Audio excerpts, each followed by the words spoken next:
Majelis Ulama Indonesia MUI Sulsel melakukan komisi fatwanya menegaskan eksploitasi dan kegiatan mengemis di jalanan dan ruang publik adalah haram hukumnya, termasuk orang yang memberi ke pengemis. Fatwa haram mengemis dan memberi MUI melihat berdasarkan pertimbangan kemaslahatan umat yang jauh lebih besar.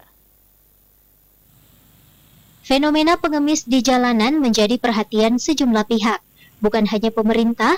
Lembaga keagamaan seperti Majelis Ulama Indonesia juga turut beri atensi.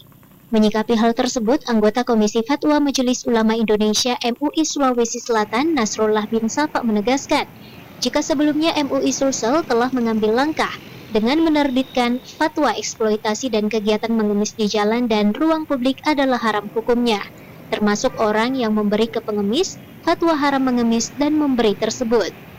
MUI melihat berdasarkan pertimbangan kemaslahatan umat yang jauh lebih besar, termasuk landasan hukumnya, Al-Quran dan hadis, dan pandangan ulama.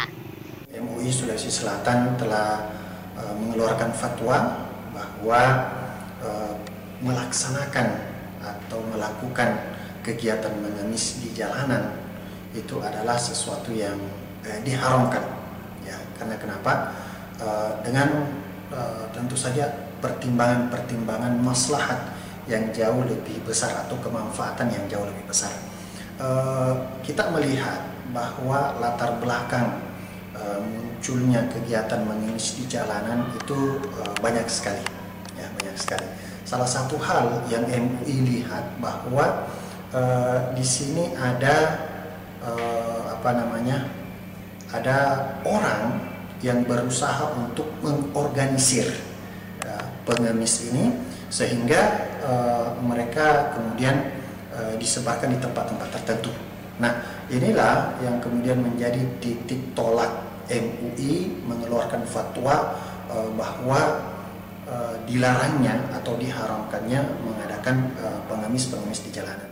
Nasrullah menambahkan, menyayangi orang miskin adalah sesuatu yang wajib, namun pada tempatnya. Dan bagi mereka yang ingin menyantuni orang miskin, bisa melalui lembaga-lembaga yang resmi dan bertanggung jawab. Asis Sisi, Celebes TV.